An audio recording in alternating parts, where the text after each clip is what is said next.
Durante a sessão de terapia de casal, minha noiva soltou algo que mudou tudo. Estou infeliz há anos. Só estou aqui porque meus pais já pagaram o casamento. A terapeuta ficou visivelmente chocada. Eu me levantei na hora. Disse: então deixe eu facilitar isso. Peguei o celular e liguei para os pais dela ali mesmo, no viva voz, oferecendo devolver cada centavo que eles tinham pago. Valeu demais por estarem aqui. Não esqueçam de deixar o like, se inscrever e dar aquele hype no vídeo para fortalecer o canal. Agora, bora pro vídeo. Eu, homem, 32 anos, encerrei meu noivado no consultório de uma terapeuta há cerca de 5 horas, enquanto a mãe da minha noiva ouvia tudo pelo telefone. Minhas mãos ainda estão tremendo, mas preciso escrever isso enquanto está tudo fresco na memória. Estávamos juntos há 4 anos, noivos há 14 meses. O casamento estava marcado para daqui a 6 semanas.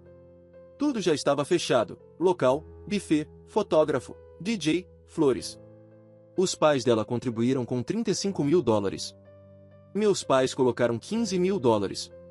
Eu, do meu bolso, já tinha pago mais $12.000 em despesas diversas. Orçamento total, cerca de $62.000 para o que deveria ser o dia mais feliz das nossas vidas. As coisas vinham estranhas há um tempo. Não brigas constantes, mas um distanciamento claro. Ela parecia irritada, distante, pouco interessada no planejamento do casamento, mesmo tendo sido ideia dela fazer algo grande. Há cerca de 2 meses, sugeri terapia de casal, achando que nos ajudaria a alinhar antes do grande dia. Ela resistiu no começo, mas aceitou. A sessão de hoje era a 4ª. A terapeuta vinha trabalhando comunicação, necessidades, pontos de vista. Tudo muito superficial até então. Hoje, porém, ela resolveu ir mais fundo. Quero tentar algo diferente, disse a terapeuta. Cada um vai dizer algo que vem guardando, algo que não falou por medo da reação. Fui primeiro. Disse que sentia que ela já não parecia animada com o casamento e queria entender o motivo. Então chegou a vez dela. Ela ficou em silêncio por um longo tempo, não olhava para mim. A terapeuta esperou, eu esperei. Por fim, ela disse: estou infeliz há anos. Só continuo nesse relacionamento, nessa terapia e com esse casamento porque meus pais já pagaram tudo. Não posso desistir agora e jogar esse dinheiro fora. O rosto da terapeuta, eu queria conseguir descrever. A mulher que manteve neutralidade profissional por 4 sessões parecia ter levado um tapa. Eu só consegui dizer: desculpa, o quê? Ela respondeu, fria: você pediu honestidade. Essa é a verdade. Há pelo menos 2 anos eu sei que isso não estava certo. Disse que, quando teve certeza, já estávamos noivos, os depósitos pagos, os cheques assinados. Que não podia simplesmente jogar tudo fora. Então você mentiu para mim por 2 anos? Perguntei. Fingiu querer isso? Eu não estava fingindo. Eu estava tentando, respondeu. Achei que em algum momento eu fosse sentir algo diferente. Que o casamento consertaria as coisas. O casamento ia consertar você não me amar?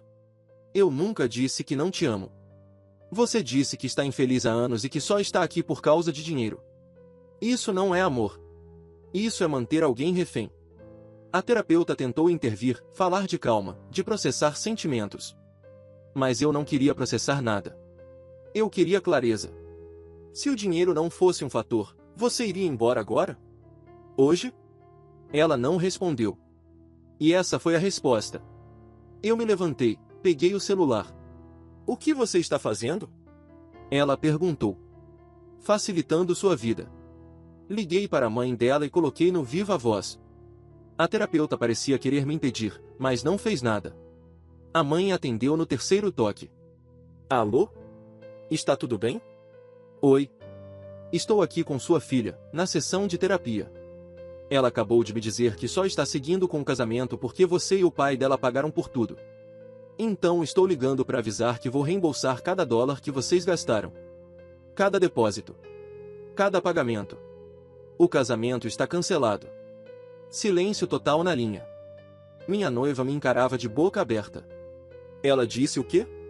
Perguntou a mãe. Disse que está infeliz há anos e que só não terminou por causa do dinheiro que vocês investiram. Então estou removendo esse obstáculo. Me diga o valor que eu pago. São $35.000, ela respondeu. Eu sei, escrevo o cheque ainda essa semana. sua filha agora está livre para fazer a escolha que realmente quiser, sem culpa financeira. A resposta da mãe não foi o que eu esperava. Você está me dizendo que minha filha mentiu para todo mundo? Para você, para nós, para a família inteira, por 2 anos? Minha noiva tentou interromper. Mãe, não é assim. Fica quieta. Estou falando com ele. Depois voltou para mim. Jovem, agradeço sua oferta. Mas você não tem obrigação nenhuma de pagar pela desonestidade da minha filha. Se ela desperdiçou tempo e dinheiro porque não teve coragem de ter uma conversa adulta, isso é responsabilidade dela. Não sua. Minha noiva tentou falar de novo. Mãe, nós vamos conversar depois. Agora você precisa entender que eu estou furiosa. Temos parentes vindo de 3 estados diferentes. Seu pai tirou dinheiro da poupança para isso. Eu estou planejando esse casamento há mais de 1 ano, e você está me dizendo que desde antes do noivado já sabia que não queria isso? Minha noiva começou a chorar. A terapeuta assistia a cena como alguém vendo um acidente em câmera lenta, incapaz de intervir. A mãe dela continuou. Eu preciso ligar para o seu pai, essa conversa não acabou. E desligou. Olhei para minha noiva. Ela já estava soluçando, rímel escorrendo, completamente devastada. A imagem perfeita do colapso. Uma parte de mim, a parte que a amou por 4 anos, quis abraçá-la, dizer que tudo ficaria bem. Mas uma parte maior reconheceu algo que eu não podia mais ignorar, ela vinha encenando um relacionamento enquanto eu estava vivendo um. Eu falei sério, eu disse. Vou reembolsar seus pais. Eles não deveriam perder dinheiro porque você não conseguiu ser honesta. Ela me olhou, em choque. Você está mesmo acabando com tudo? Numa sessão de terapia? Por causa de uma coisa que eu disse? Não, respondi. Estou acabando com isso porque você fingiu querer uma vida comigo por anos. A sessão de terapia foi só o lugar onde eu descobri. Eu disse que estava tentando. Isso não é o mesmo que fingir. Você acabou de me dizer que a única razão de ainda estar aqui é o dinheiro dos seus pais. Isso significa que, se eles não tivessem pago, você teria ido embora. Significa que cada "eu te amo" dos últimos 2 anos estava condicionado a $35.000. Eu valho mais do que isso. Ou pelo menos deveria valer. Eu saí. A terapeuta disse algo sobre marcar um acompanhamento, mas eu não estava ouvindo. Entrei no carro, dirigi até um estacionamento qualquer e fiquei lá por quase 1 hora.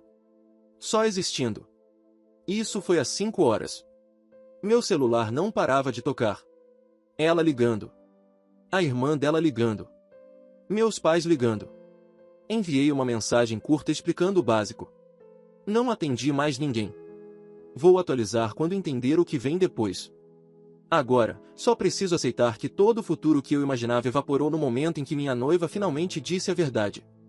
Atualização 1, 3 dias depois. Tive algum tempo para processar e muita coisa aconteceu desde a sessão de terapia. Preciso registrar isso porque a situação evoluiu de formas que eu realmente não esperava. Primeiro, obrigado a todos pelo apoio no post original.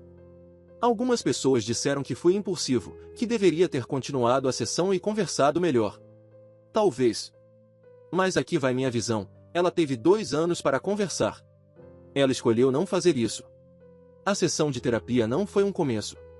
Foi um final que já estava atrasado. Agora, o que aconteceu depois? Naquela noite, finalmente atendi a ligação dos meus pais. Contei tudo. Minha mãe chorou. Meu pai disse, melhor agora do que depois do casamento. E, sim, ele estava certo. Disseram que me ajudariam no que fosse preciso.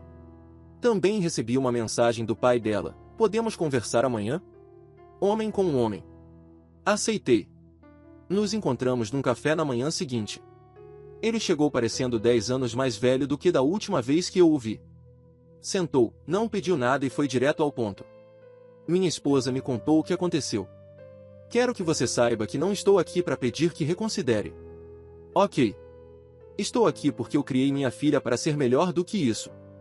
O que ela fez, te arrastar por tanto tempo só para não desperdiçar nosso dinheiro, não é quem eu achei que ela fosse.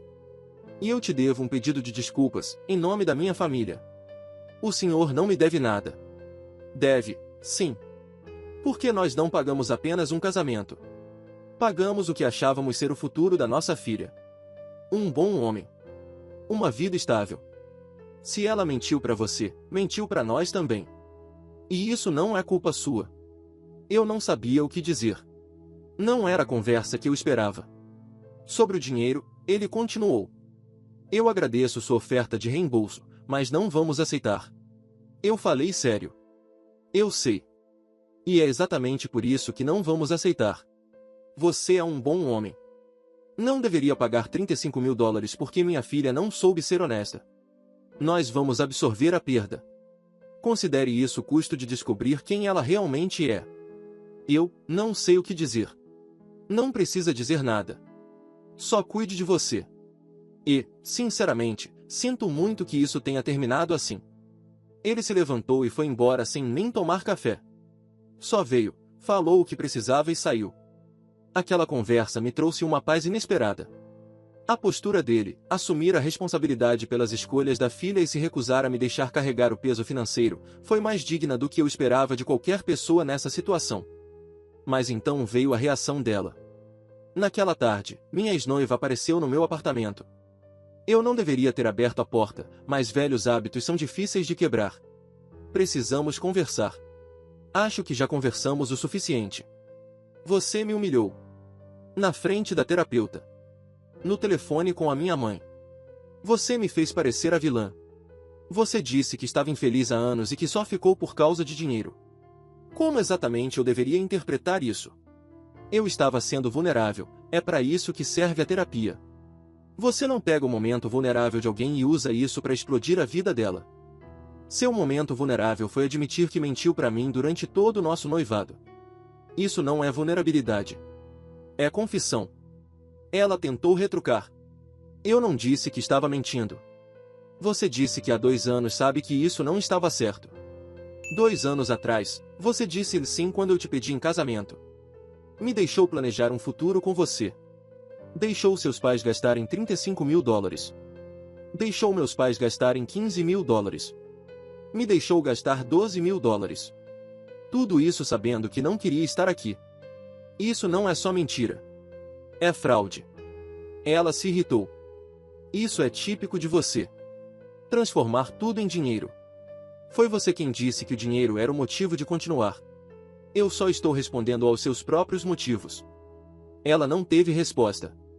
Mudou de estratégia. O que eu vou dizer para as pessoas? Todo mundo sabe que a gente ia casar. Tenho 3 chás de noiva marcados. Minhas amigas compraram vestidos. Diga a verdade. Ou não diga. Agora isso é problema seu, não meu. Você está sendo cruel. Estou sendo honesto. Algo com que você claramente teve dificuldade por anos. Ela saiu chorando. Eu me senti um lixo. Mas, ao mesmo tempo, sabia que não tinha feito nada de errado. Os 2 dias seguintes foram um caos. Ligações da irmã dela dizendo que eu estava exagerando. Mensagens das amigas me chamando de insensível. Uma mensagem da colega de faculdade dizendo que eu estava jogando fora algo lindo por causa de uma sessão ruim de terapia. Não respondi ninguém. Que pensem o que quiserem. Mas aí as coisas ficaram interessantes. Ontem recebi uma ligação de um número desconhecido. Contra meu bom senso, atendi. Era a prima dela. Alguém que encontrei talvez 2 vezes em eventos de família. Sei que isso é estranho, mas achei que precisava falar com você. Eu ouvi o que aconteceu. Ok. Não era para eu contar isso, mas você merece saber. O que ela disse na terapia, sobre estar infeliz e ficar por causa do dinheiro, não foi um deslize. Ela vem dizendo isso para pessoas da família há meses. Como assim? Ela me disse na Páscoa que não tinha certeza do casamento, mas não podia desistir por causa do dinheiro dos pais. Disse o mesmo para a irmã. Para nossa tia. Todo mundo sabia, menos você. Todo mundo? Não todo mundo. Mas gente suficiente.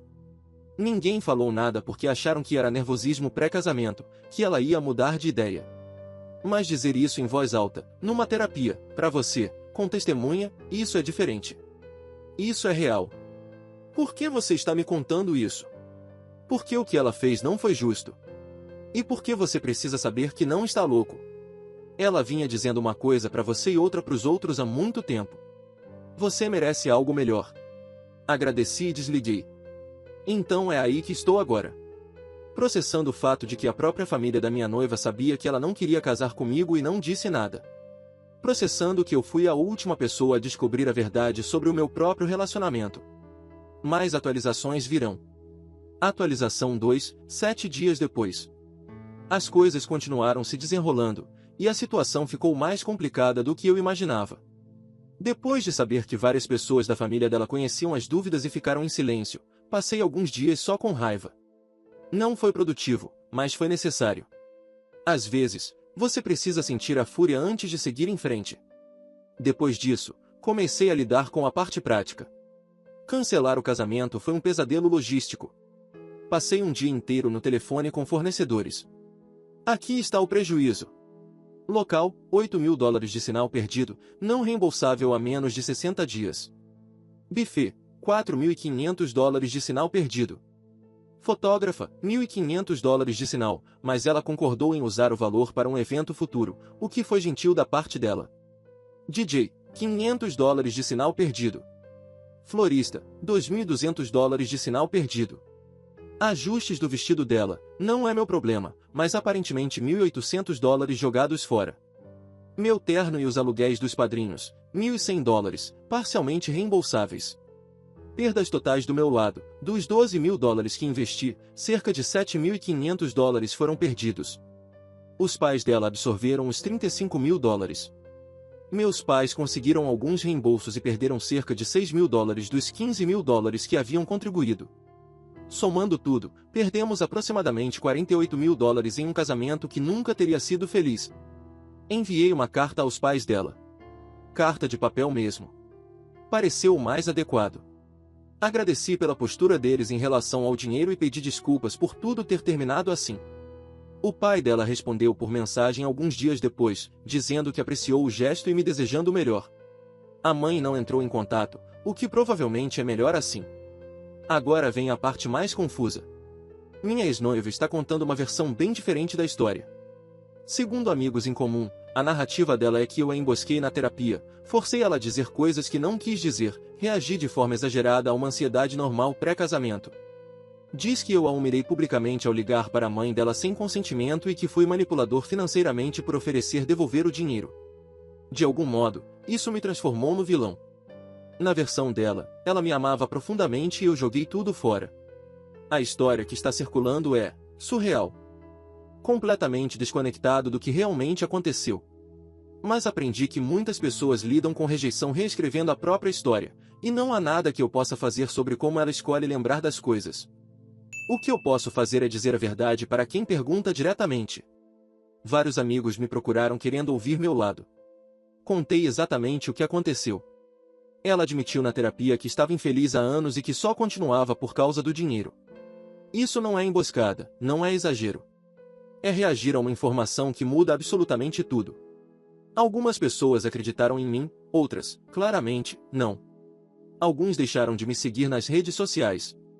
Tudo bem, essa poda no meu círculo social provavelmente já estava atrasada. O desenvolvimento mais interessante veio ontem. Recebi uma ligação do consultório da terapeuta. A própria terapeuta quis falar comigo. Tivemos uma conversa breve. Ela obviamente não podia compartilhar nada confidencial, mas quis saber como eu estava e oferecer alguns recursos para lidar com o fim de um relacionamento significativo. No fim da ligação, ela disse algo que ficou comigo. Trabalho com isso há 15 anos, o que aconteceu naquela sessão foi incomum. É raro alguém ser tão honesto de um jeito que encerra tudo de forma tão definitiva. A maioria das pessoas se esquiva. Se protege. Ela não fez isso, e você respondeu de acordo. Não estou dizendo que alguém esteja certo ou errado. Isso não me cabe. Mas posso dizer que você merece estar com alguém que queira estar com você, não alguém que fique por causa de custos já investidos. Aquilo significou mais do que ela provavelmente imagina. Mais uma coisa aconteceu que preciso mencionar. Minha ex entrou em contato mais uma vez, não pessoalmente, mas por um e-mail longo. Vou resumir os pontos principais. Ela reconheceu que poderia ter lidado melhor com tudo e que deveria ter sido honesta antes. Disse que me amava, mas que estava confusa sobre o que queria. Colocou a culpa na pressão dos pais e nas expectativas familiares por não ter falado antes. Perguntou se existia alguma chance de conversarmos e talvez encontrar um caminho para seguir. O e-mail terminava com: eu sei que te machuquei, mas 4 anos é muito tempo para jogar fora. Por favor, pense nisso. Pensei por cerca de 1 hora. Considerei de verdade como seria um caminho adiante. Então lembrei de estar sentado naquela sessão de terapia, ouvindo ela dizer que só estava ali por dinheiro. Lembrei da prima me contando que a família sabia. Lembrei de 2 anos sentindo que algo estava errado, mas confiando quando ela dizia que estava tudo bem. Respondi com uma única linha: te desejo o melhor, mas não existe um caminho adiante. Por favor, não entre mais em contato. Ela não respondeu. Espero que não responda. Atualização final em breve, quando todas as questões práticas estiverem encerradas. Atualização 3, final, 11 dias depois. Esta é minha última atualização. A poeira baixou, os cancelamentos foram concluídos e estou pronto para encerrar esse capítulo. Primeiro, o fechamento prático. Todos os contratos com fornecedores foram resolvidos. O saldo final das perdas ficou assim. Minha contribuição pessoal foi de $12.000. Recuperei cerca de $4.500 em reembolsos e créditos, então meu prejuízo final foi de $7.500. Meus pais perderam cerca de $6.000 dos $15.000 que colocaram. Os pais dela perderam os $35.000 integrais, já que a maior parte foi para depósitos não reembolsáveis e o local do evento. O pai dela entrou em contato mais uma vez perguntando se eu gostaria de dividir as perdas de forma mais equilibrada. Recusei. Não por rancor. Eu só queria um corte limpo. Aceitar dinheiro deles, mesmo oferecido de boa vontade, criaria um vínculo contínuo que eu não quero. Ele disse que entendia. Apertamos as mãos, metaforicamente, por mensagem. Provavelmente foi a última vez que falei com ele. Segundo, o impacto social. Minha ex aparentemente abraçou completamente a versão dela dos fatos. Pelo que ouço por terceiros, amigos de amigos, breves vislumbres em redes sociais antes de eu bloquear tudo, ela se colocou como vítima de um homem controlador, emocionalmente distante, que a abandonou por nada. Algumas pessoas-chave entraram em contato diretamente. A irmã dela me mandou uma mensagem agressiva dizendo que eu destruí a família deles e roubei a alegria de todos. Não respondi. A colega de faculdade dela, uma das madrinhas, na verdade se desculpou comigo. Disse que suspeitava havia meses que algo estava errado, mas não quis se envolver. Agradeci por ela ter falado, mas deixei claro que não tinha interesse em manter qualquer ligação com o mundo da minha ex. A maioria dos amigos em comum escolheu lados em silêncio. A divisão ficou em torno de 60-40 a meu favor, com base em quem ainda responde minhas mensagens. Sinceramente, foi melhor do que eu esperava. Terceiro, o desenvolvimento inesperado. Cerca de uma semana depois da última atualização, recebi uma mensagem de alguém que não esperava. O irmão dela. Sempre nos demos razoavelmente bem, mas ele tinha ficado em silêncio durante toda essa confusão. Ouvi o que aconteceu. Desculpa não ter entrado em contato antes. As coisas ficaram caóticas por aqui. Imagino. Olha, eu não vou defender o que ela fez, disse o irmão dela. Entre nós, acho que ela errou feio e lidou com tudo da pior forma possível. Eu agradeço por você dizer isso, respondi. Mas o medo dela de decepcionar as pessoas me custou 2 anos da minha vida e quase $8.000. Sem contar o dinheiro dos seus pais. Em algum momento, as justificativas deixam de amadurecer e as consequências passam a ser só consequências. Eu sei. Só queria te dizer uma coisa, não deixe isso te tornar amargo. Você é um cara bom. O que ela fez não foi sobre você. Então foi sobre o quê? Sobre ela. A incapacidade de ser honesta. O medo de confronto. A tendência de deixar tudo se acumular até explodir. Sendo sincero, isso é um padrão dela. Você não é a primeira pessoa que ela enrola porque não consegue ter uma conversa difícil. Aquilo me atingiu de um jeito inesperado. Não me fez exatamente me sentir melhor, mas ajudou a entender que não era algo pessoal. Eu não era alguém especialmente indigno de honestidade. Ela simplesmente não sabe ser honesta. Provavelmente nunca soube. Obrigado por me contar isso. Cuida de você. Quarto ponto, meu próprio processo. Comecei a fazer terapia. Com outra profissional. Voltar ao mesmo consultório da terapia de casal parecia estranho demais. Essa nova terapeuta está me ajudando a lidar não só com o término, mas com a sensação de traição. Na segunda sessão, ela fez uma observação que ficou comigo. Você está de luto por duas perdas. O relacionamento que achava que tinha e o futuro que estava construindo. As duas perdas são reais, mesmo que nenhuma delas fosse exatamente o que você acreditava. Era isso. Eu não estava só triste porque acabou. Eu estava triste porque nunca foi o que eu pensei que fosse. Algumas reflexões finais. Primeiro, confie no seu instinto. Eu senti havia meses, talvez anos, que algo estava errado. A distância, a falta de entusiasmo, a forma como ela desviava quando eu falava do nosso futuro. Eu explicava tudo como estresse, nervosismo pré-casamento, oscilações normais de relacionamento. Não era. Quando algo parece errado, geralmente está. Segundo, terapia só funciona quando as pessoas são honestas. Fizemos 4 sessões. Em 3 delas, ela atuou como uma parceira comprometida. Foi preciso a terapeuta pedir explicitamente algo que você vem escondendo para quebrar a fachada. Se ela tivesse sido honesta desde a primeira sessão, talvez tivéssemos terminado de forma mais limpa. Mas ela não conseguiu ser honesta até ser diretamente convidada. E, mesmo assim, acho que as palavras surpreenderam até ela mesma. Terceiro, dinheiro não vale a sua felicidade. Ela ficou por causa de $35.000. É muito dinheiro, mas também não é. É um carro. É um ano de aluguel em alguns lugares. É significativo, mas recuperável. O que não se recupera são anos da sua vida passados com alguém que não quer estar ali. Ela fez uma péssima troca. Quarto, a opinião dos outros não define sua realidade. Ela está por aí contando que eu sou o vilão. Algumas pessoas acreditam. Mas eu estava naquela sala. Eu ouvi o que ela disse. Eu sei o que aconteceu. A verdade não precisa que todo mundo acredite para continuar sendo verdade. Quinto, finais podem ser começos. É clichê, mas é clichê porque é real. 3 semanas atrás, eu estava a 6 semanas de um casamento que teria sido um erro. Agora estou solteiro, mais leve e livre para encontrar alguém que realmente queira construir uma vida comigo. Isso não é pouca coisa. Meu apartamento está silencioso agora. As coisas dela se foram. Ela mandou a irmã buscar enquanto eu estava no trabalho, o que foi bom. Mais fácil assim. Os espaços onde as coisas dela ficavam estão vazios, mas vazio nem sempre é ruim. Às vezes, vazio é só espaço para algo novo. Ainda estou com um anel. Não decidi o que fazer. Provavelmente vender. Vale cerca de $6.000. Recuperaria boa parte do prejuízo. Parece apropriado. Transformar o símbolo do que não foi em algo prático para o que vem pela frente. A data do casamento seria daqui a 4 semanas. Tirei o dia de folga mesmo assim. Não para lamentar, só para não estar em lugar nenhum.